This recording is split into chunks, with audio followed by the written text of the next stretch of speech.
चलिए, कल हमने अपना एक मरकरी का अष्टवर्ग बनाया था, भिन्नाष्टक वर्ग। ठीक है, एक चार्ट हमारे पास था और इस टेबल का हमने यूज़ किया हुआ था कि कैसे देखेंगे कि कोई प्लानेट किसी ग्रह में राशि में या फिर घर में मैलेफिक है या अच्छा इफेक्ट देगा या नहीं देगा। आगे बढ़ते हैं और आज देखेंगे कि अष्टवर्ग हमें क्या कुछ और इंटरेस्टिंग चीज़ें दे सकता है। तो प्रस्तर अष्टवर्ग जो है हमारा, आज बात करेंगे उसकी और ऐसे भी की। पीएवी बेसिकली क्या है? एक चार्ट है हमारे पास और हम बात करते हैं मरकरी की एग्जाम्पल के लिए। तो हमें ये मान के चलना है कि मरकरी अभी जहाँ है वहाँ की बात नहीं कर रहे, हम बात कर रहे हैं मेष राशि की। यहाँ अगर मरकरी यहाँ आ जाए, गोचर में यहाँ हो, तो क्या होगा? यहाँ से मैं हटा देता हूँ मरकरी को और हमें ये देखना है कि मरकरी अगर मेष राशि में होगा तो उसे हर प्लैनेट से कितने पॉइंट मिलेंगे। तो इसका मतलब ये हुआ कि अब मुझे देखना है कि मरकरी पहली राशि में बैठ के सूर्य से 11वां हो गया। तो अगर ये सूर्य से 11वां है तो इसका मतलब मैं एक बार टेबल पे जाके देख लेता हूँ। ये मरकरी का टेबल है, सूर्य से आपको देखना है, सूर्य से 11वां हो जाएगा तो इसे एक पॉइंट मिलेगा टेबल के हिसाब से। बिल्कुल सही है। तो जब ऐसे आप मरकरी को मेष में रख के सारे कैलकुलेशन करेंगे तो कुछ एक ऐसा टेबल आपके सामने निकल के आ जाएगा। जहां हमने देखा था कि मरकरी को 7 पॉइंट्स टोटल मिलते हैं हर प्लैनेट या हर 8 रेफरेंस के कंपैरिजन में। तो टोटल हो गया 7। ये प्रस्तर अष्टवर्ग हुआ। लेकिन जब हम पहले बना चुके थे तो अब इसको बनाने की ज़रूरत क्या है, हमें ये समझना है। देखिए, मरकरी का जब मैंने सभी राशियों का अष्टवर्ग बनाया, जैसे पीएवी बोलेंगे हम, तो जैसा हमने देखा कि जेमिनी में इसको टोटल 7 पॉइंट मिले, तो आप टोटल में देख सकते हो 7 पॉइंट्स हैं। एरीज में भी इसको 7 पॉइंट मिले थे। तो ऐसे एक प्लानेट का अष्टवर्ग आपको बता सकता है कि आपको कोई प्लानेट एक राशि में बेनिफिक है या मैलिफिक है, दूसरा उससे किस रेफरेंस पॉइंट से बेनिफिट मिला है। तो इस तरह का एक अष्टवर्ग प्रस्तर अष्टवर्ग पीएवी आपका बन के निकल जाएगा। लेकिन इसको और कैसे समझना है और क्या इसमें यूज़ करना है वो देखते हैं। उससे पहले एक स्टेप और जाएंगे। देखो, एक राशि आपकी 30 डिग्री की होती है, सबको पता है। और हम यहाँ बात कर रहे हैं 8 रेफरेंस पॉइंट की, 8 रेफरेंस पॉइंट। तो हमने क्या किया, उस पूरी राशि को 8 बराबर हिस्सों में बांट दिया। तो आपका हर हिस्सा निकल के आएगा 3 डिग्री 45 मिनट का। तो जब मैं इन हिस्सों को लिखूंगा तो ऐसे लिख सकता हूं कि फर्स्ट पार्ट 3 डिग्री 45 मिनट का है, दूसरा पार्ट 3 डिग्री 45 मिनट से ऊपर और 7 डिग्री 30 मिनट के अंदर तक ये सेकंड पार्ट है, ये थर्ड पार्ट है। इस तरह से 8 हिस्से निकल के आ जाएंगे। इन 8 हिस्सों को निकालने का पर्पज़ ये है कि ये सारे हिस्से हर एक प्लानेट की क्लास हैं। यानी कि अगर एक प्लानेट का अंश बल 3 डिग्री 45 मिनट है, तो इसका मतलब है वो सैटर्न की क्लास में है, या ऐसा मान लीजिए कि सैटर्न उसका क्लास टीचर है। तो अगर आपका मरकरी की डिग्री फॉर एग्जांपल लग्न कुंडली में 12 डिग्री है मरकरी, तो आप देखेंगे कि 11 डिग्री 15 मिनट से ऊपर है और 15 के नीचे है। यानी कि वो हुआ सूर्य की कक्षा में, सन की क्लास में, यानी सन उसका क्लास टीचर हो गया। अब हमने पीएवी समझा और क्लास निकालना समझा। इनको यूज़ कैसे करेंगे वो देखेंगे। लग्न चार्ट ये था हमारा एग्जाम्पल वाला, और ये सारे ग्रह जितने हैं लग्न कुंडली में उनका अंश बल क्या है हम ये भी देख लेंगे। तो अब हमारे पास दो चीज़ें आ जाती हैं। एक आता है हमारे पास ये चार्ट जो हर जातक के लिए एक जैसा ही रहने वाला है, यही क्लास का पैटर्न होगा। ये जो लग्न कुंडली की डिग्री है ये हर जातक के लिए अलग अलग होगी। अब मुझे देखना है कि इस कुंडली के लिए जो सूर्य है वो किसके कक्षा में है, किसकी क्लास में है। तो मैं क्या करूँगा, चार्ट में देखूंगा कि सूर्य है 13 डिग्री 13 मिनट। तो 13 डिग्री 13 मिनट आएगा 15 डिग्री के अंदर, यानी कि सूर्य अपनी कक्षा में ही बैठा हुआ है। ठीक है, बात करते हैं लेट्स से मून का, चंद्रमा का। तो चंद्रमा 9 डिग्री 46 मिनट का है। इसका मतलब जुपिटर के बाद मार्स की कक्षा में है, क्योंकि 11 डिग्री 15 मिनट से नीचे है। तो मून को आप बोल सकते हो ये मंगल की कक्षा में है। अब प्रस्तर अष्टवर्ग निकाल के कक्षा ढूंढने से क्या बेनिफिट होगा ये समझना है, इन दोनों को कंबाइन कैसे करेंगे। कल एक क्वेश्चन था मेरा, क्योंकि जो हमने चार्ट एनालिसिस किया था उसमें मरकरी या बुध आपका मिथुन राशि में था, जहां उसको 7 पॉइंट मिले थे, साथ में मंगल भी था। और मैंने एक क्वेश्चन पूछा था कि क्या कन्या लग्न का हर जातक जिसके 10वें घर में यानी कि मिथुन राशि में मरकरी और मार्स एक साथ बैठे हैं और यहाँ मरकरी को 7 पॉइंट मिल जाएं, तो क्या सबके लिए सफलता वैसी ही होगी। समझिए, एक तो है सारे कन्या लग्न के जातकों के लिए 10th हाउस में मरकरी और मंगल बैठ जाए तो क्या सबके लिए करियर उसी फील्ड में उतना ही सक्सेसफुल होगा। तो आंसर था नहीं, डिपेंड करेगा कि पीएवी में मरकरी को कितने पॉइंट मिले हैं, क्योंकि 10th हाउस का लॉर्ड है। एक चीज़ तो ये थी। दूसरा, अब अगर मैं आपको बोलूं कि मान लीजिए मरकरी को दोनों ही चार्ट में 7 पॉइंट मिले हैं, अब तो ठीक है, 10th हाउस का लॉर्ड भी दोनों कुंडली में मरकरी या बुध है, और पीएवी में मिथुन राशि में दोनों को 7-7 पॉइंट मिले, तो क्या आप दोनों के करियर में जो सफलता मिलेगी वो सेम मिलेगी। आंसर है नहीं। उसका रीज़न क्या है समझिए।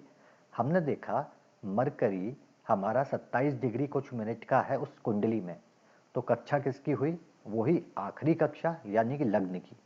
तो मैं देखूंगा कि मिथुन राशि में जो मरकरी है क्या लग्न की कक्षा में है, तो क्या लग्न से उसे पॉइंट मिला है।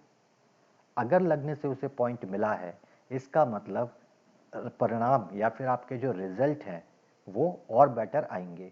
लेकिन अगर यही मरकरी किसी दूसरे जातक की कुंडली में सूर्य की कक्षा में है, 10वें घर में बैठा है, मिथुन राशि में ही है और कन्या लग्न की कुंडली है, लेकिन डिग्री का फर्क है, तो ये सूर्य की कक्षा में आ गया तो इसको मिलता है 0।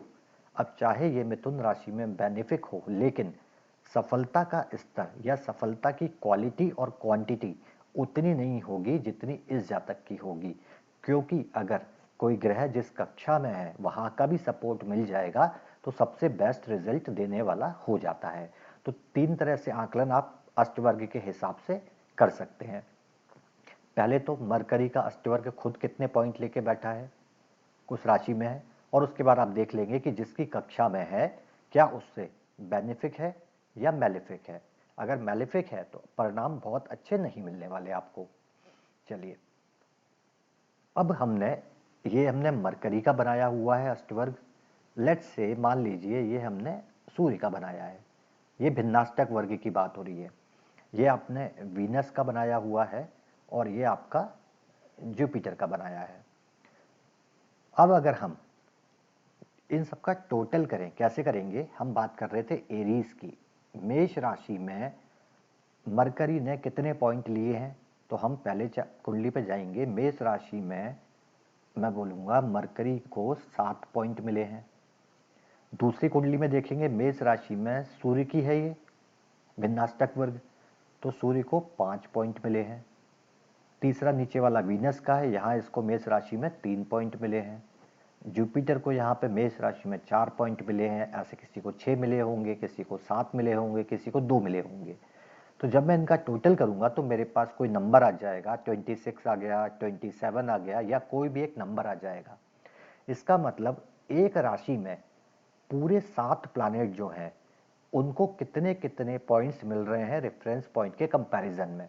तो जब आप उनका टोटल करेंगे तो आपके सामने निकल के आएगा सामुदायिक अष्टवर्ग या सर्वाष्टक वर्ग, जिसे SAV हम बोलेंगे अभी। अब यहाँ देखना क्या है, जैसे हमने देखा मरकरी को एरीज में 7 पॉइंट मिले, वहीं अगर सूर्य होगा एरीज में तो 5 पॉइंट लेके आएगा, जुपिटर होगा तो उसको 4 पॉइंट मिल रहे हैं, और जब मैं एरीज का टोटल कर देता हूँ पूरा तो आता है 34, और इस तरह से सभी राशियों का टोटल आ जाता है। यहाँ तक भी आप में से कुछ लोगों ने समझा होगा। अब एक मत ये कहता है, चूंकि ये जो पॉइंट आप राइट हैंड साइड पे देख रहे हैं इनका टोटल होता है 337। 12 राशियां हैं तो इनसे डिवाइड करते हैं जब हम, तो एवरेज आ जाता है 28 का। तो मत ये है कि जिस राशि में 28 या उससे ऊपर पॉइंट मिले हैं वो राशि अच्छी मानी जाती है, शुभ मानी जाएगी। वहाँ अगर प्लानेट गोचर करेंगे तो आपको अच्छे परिणाम देंगे। और जहाँ पे 28 से कम है, जैसे हम लिब्रा यानी तुला की बात करते हैं या हम कन्या राशि की बात करते हैं, यहाँ पे 28 से कम है तो मैलेफिक रिजल्ट प्लानेट आपको देंगे, यहाँ गोचर अच्छा नहीं माना जाएगा।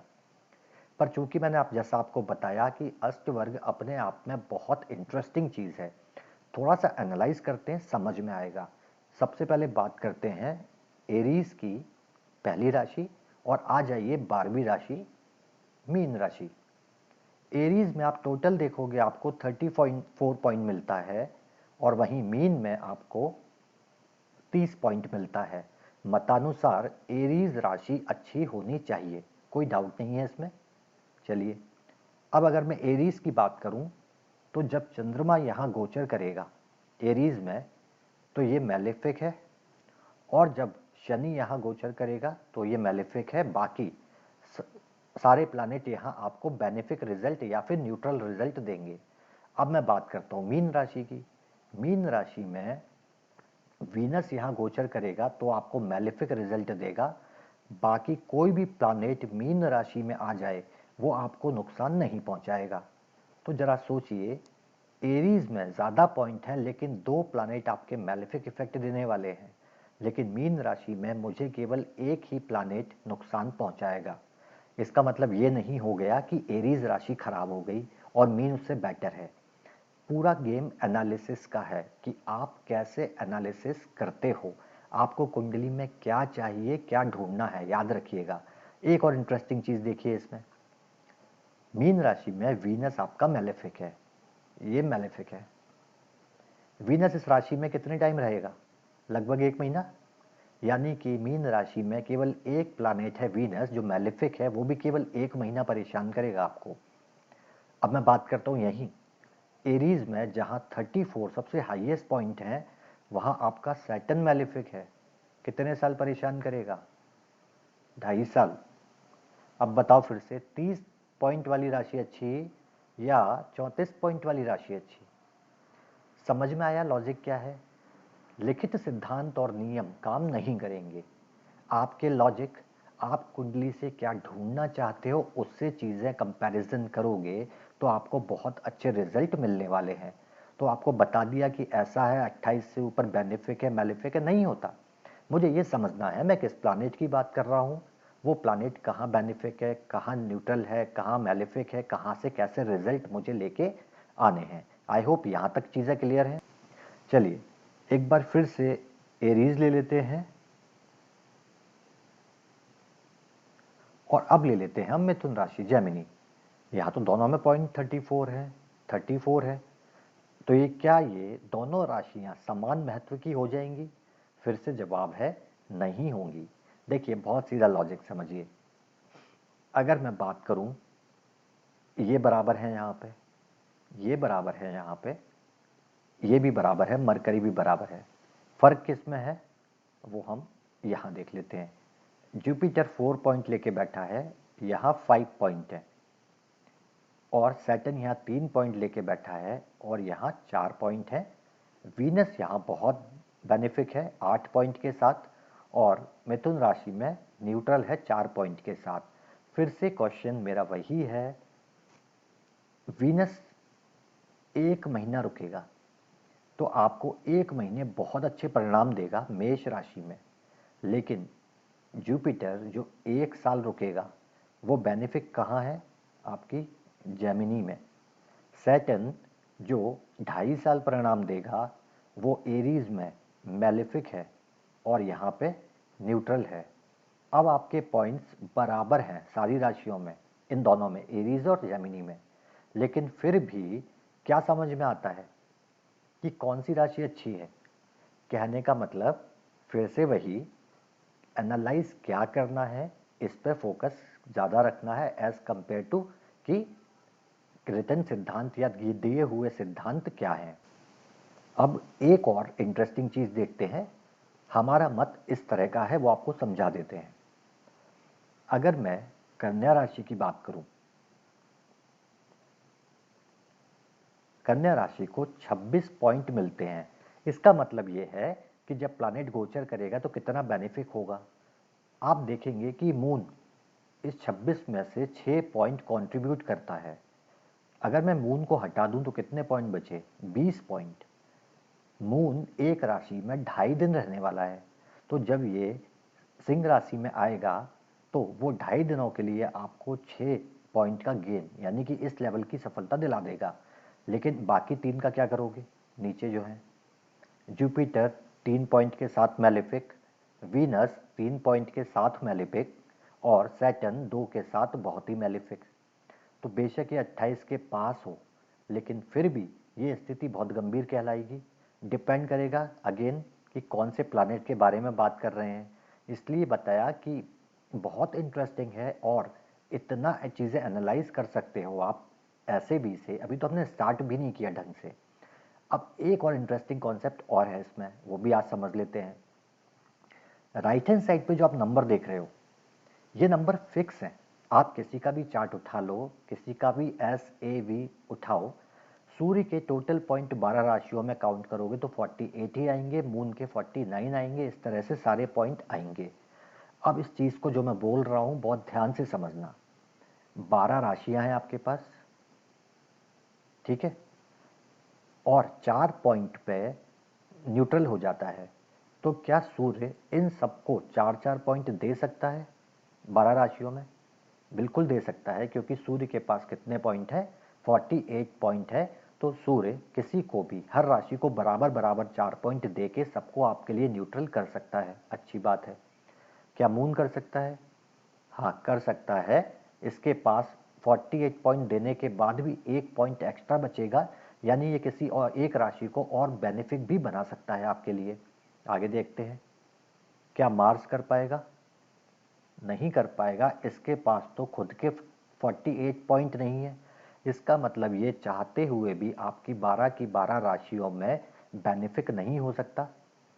जिस इक्वली डिस्ट्रीब्यूट भी हो जाए तो भी कुछ राशियां आपकी मैलेफिक होने ही वाली हैं कहीं ना कहीं, क्योंकि इसके पास 48 पॉइंट नहीं है।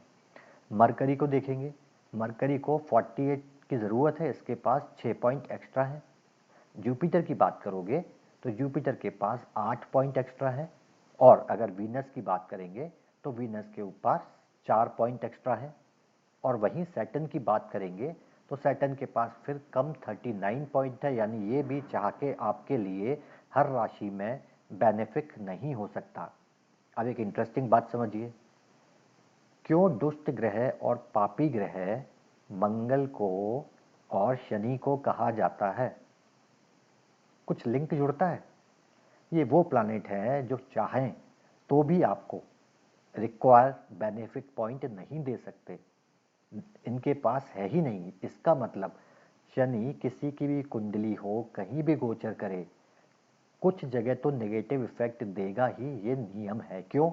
चाहे उसकी कुंडली में कितना भी अच्छा हो, कितनी भी अच्छी कंडीशन में हो, इसके पास खुद की कैपेसिटी ही नहीं है बेनिफिक हो जाने की 12 राशियों में। पॉसिबल ही नहीं है। और ना मंगल के लिए है। आप नोट करोगे, क्रूर ग्रह और भी कहलाते हैं, लेकिन दुष्ट या पापी ग्रह हम मंगल और शनि को बोलते हैं। कुछ लॉजिक समझ में आया कि ऐसा क्यों है? सूर्य क्रूर क्यों है?